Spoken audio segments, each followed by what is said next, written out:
Can you help me? And my big answer is yes, of course I can help you. That's what I'm here for. I can. And I've helped others, and I want to help you too. I help people one on one, but I can help you even without you seeing me ever. If you take the things that I share on this channel and you have the discipline and you can work, it will take you a long time because many things I'm going to be sharing with you, then your blind side, the blind spot, you're not going to be able to see them clearly. But if you just take the steps and you follow them, even without seeing, you just follow, you will begin to notice a big difference in your own heart. And then, of course, when your heart is different, you approach your marriage different, you approach your spouse differently, and you begin to see a change in your marriage. So, how do I change my marriage fast? Marriage is failing. Question I always ask when a person says my marriage is failing, I ask why? What is it that caused the marriage to fail? What is the challenge that you're facing? They can be very many, but usually they will all come down to one or two things. The first one is your spouse is completely lost. They are disconnected with God. They've chosen to do things that are wrong, and you are really struggling to find a way to help them get back on track. That's one of them. But that's not the most. Those are fewer, but they are there. There are many like that. Compared to the other thing, they are not as many. The second thing that I find, and which is way more, is that one spouse is totally disappointed in the other, disconnected. There's pain, there's fear, there's struggle, and they've been trying to make changes in their spouse, and it's not working. So if that's you, I'm going to help you today. You are that person. You are struggling, finding a way to change your spouse. Want them to make a difference, to change the way they react with you. So they are not doing, it's not sin, it's just their attitude, the way they react to you, the way they treat you, the way they don't treat you. No, they're not romantic enough for you. They are not patient. All of that is what I want to help you with. Now, for a person that's totally disconnected from God, they don't want to serve God anymore. They're beginning to really question everything in their life. Prayer is what you need, and a lot of what I'm going to share with you here combined. And I would encourage you to reach out if you need some help. I usually give 3 calls, 15 minutes. If you want that, you need to reach out to me. I'll send you a link, and then I can meet with you for 15 minutes just to chat and talk about how I can help you with your situation. Now let's go to this. This person that has sent me this message, they've done everything that they can. How can I help them? I want to say, first thing, like I said, what's causing it? How's your heart? Where are you struggling? If you're struggling in your own heart, you're feeling that your spouse is hurting you, your spouse is not responsive the way you want them to, you are the one feeling the pain, you are the one feeling the hurt, then I want to start always with the first thing. Can we change the situation where you are able to handle them in their weaknesses? Would you be able to live with your spouse the way they are and be okay? If your spouse is not going to change, they're not going to do what you want, but you can be happy. If I can help you to be happy on your own, would that be good? This is what I want to always ask. Because if you can find joy in your own self, if you can find joy by connecting with God, then you can be in the right state of mind to help your spouse. All right? Let me backtrack that a bit. If your reason for reaching out, if the reason why you really want help is because you want to change your spouse, then you want to stop that and move to a different space where you say, you know what, I don't need to change my spouse. What I want is to be sad, is to be happy as a person. Because if that happens, you will be in a better position to help your spouse change. You're not going to be trying to command them to change. You're not going to try to harass them to change. You're not going to try to guilt them into changing, but rather you're going to inspire them to change. And in order to inspire anyone to change, you want to be in a good place yourself. So the first thing I would want you to do is get to a space where you don't complain. So how do you know that you're not you are happy in yourself? How do you know that you're not depending on the other person's behavior to make you satisfied? The way you know is the kind of conversations you have in your head with regards to your spouse. If the conversations you have in your head with your spouse is things like, you need to change this. How can't why can't a person like you do blah blah blah? For example, why can't you cook like any other person can cook? Or why can't my spouse be as romantic as others? Or why can't my spouse spend more time with me?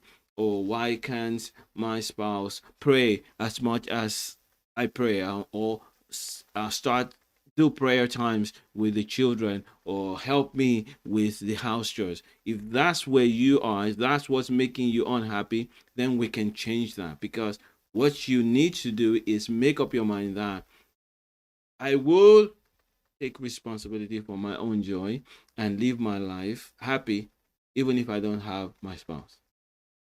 Yes, only two happy people can make a happy marriage. Two happy people, two people who are satisfied and comfortable in God, satisfied in God.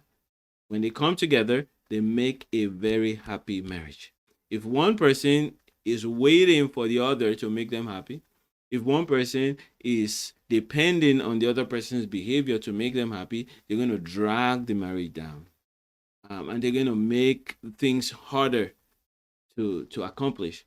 But it's not impossible. If one person chooses to stay in touch with God and allow their joy to be focused on and to be in God, they can inspire the other person. And that's what we're doing here. That's what we're doing there. By the way, if you're with me, let me know where you're joining me from live. And if you're live, hashtag live. If you're catching this on the replay, hashtag replay. Hashtag replay. So think about, what are the things that you're always thinking in your mind when it comes to your spouse, if you're struggling. But if you're not struggling, if you're doing okay, but things are not doing well. For example, I met someone the other day. There's no dispute, but there's no intimacy. There's no dispute, but there's no intimacy. Well, the intimacy is not as frequent as as one spouse wants. So almost no once, or in maybe in few months. And so it's like lack of intimacy. So in this case, where will we start from? We have to start from the fact that, what if there's not going to be any intimacy for the rest of your life as a married couple? Where will your heart be? And now, if you cannot say, you know what, I will be okay with God if that's the situation, and if that's what's happening, that my spouse is not willing to be intimate with me for the rest of their life because I've chosen to marry this person and I've chosen to love them, then I'll be okay with that. If you are able to sit in that space, then you are also going to be in the very position to be innovative in helping them overcome whatever is causing them not to want to be intimate, because there's something that's stopping them. But if you're not in the space where you are comfortable in yourself and happy and joyful in the Lord, willing to serve the other, regardless of whether they're going to change or not, you will not have that wisdom and the kind of the state of mind to make those inspirational moves that will change your spouse. And if once you get yourself into that space, every other thing begins to work really fast and really quickly, because you will be at peace and you will begin to have ideas and you can have thoughts, begin to have things that you can try, that not try to just control your spouse, but for them to see that you love them and you're not going to stop loving them. You're never going to reject them. So the key to the way the love workout method works is you present yourself as a person who's going to love. I'm going to love you for the rest of my life. I've chosen you and I'm not going to abandon you. Those are the type of things you're saying. I would continue to work with you as long as you're willing to work with me. I will support you through whatever problems you're going through as long as you're willing to invite me into that. And even if you choose not to love me and you walk away, I will not stop loving you. However, if you choose to walk away from the marriage, then I will let you walk away if that's what you want. I will fight for you for as much as I can. But once you have decided that that's what you want, then I will release you. But I will never stop loving you. Now, that's what you want to say. But you don't say them with words, you show that. And that's the fastest way to change any marriage. Because only someone that is really, really having very difficult situations, very bad problems, really heavy, heavy, heavy issue with their mind would find that kind of love and run away from it. They won't, nobody wants to run away from unconditional love. A lot of times when people react and fight with you and struggle with you is because they feel threatened. They feel that you're going to reject them. They feel that you're not thinking about them. You're only thinking about yourself. They feel that you are going to do whatever it takes to get what you want at their own expense. So if you can send this message that I love you and I'm not going to abandon you, I'm not going to run away from you, I'm not going to try to defraud you, then you're going to have a blessing. You're going to be blessed in the sense that you will feel the power and the joy that comes from loving like that. And you will also see the power that comes because you're going to be able to inspire your spouse who is a Christian, who loves God, who has the Spirit of God in them to do the same. That's how you transform your marriage as fast as possible. Now, the question you may ask me is, how do you say that without saying it with words?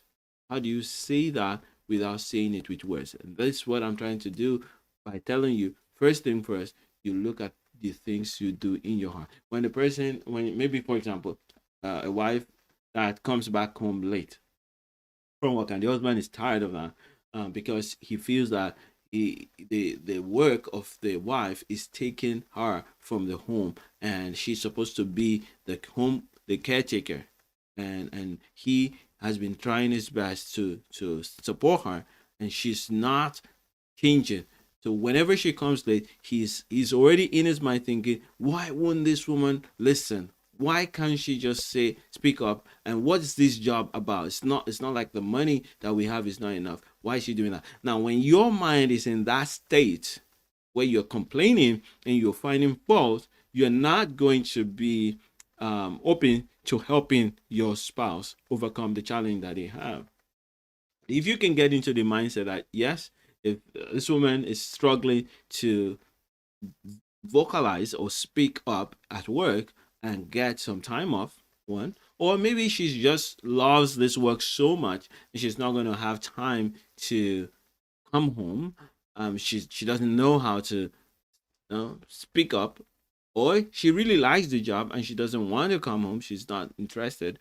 Whatever she is at, I'm not going to allow my joy to be dependent on that. I'm going to trust God for joy, and I'm going to be able to then enroll myself in helping her become better. Whatever makes her want to stay at work all the time and never come back home, it's not healthy. So I will help her find a solution to that. If you are in this state of mind, you will find a solution. This is how we transform marriages fast. First thing is to take care of your thoughts. Now, after you've taken care of your thoughts, then you want to begin to figure out how to help your spouse.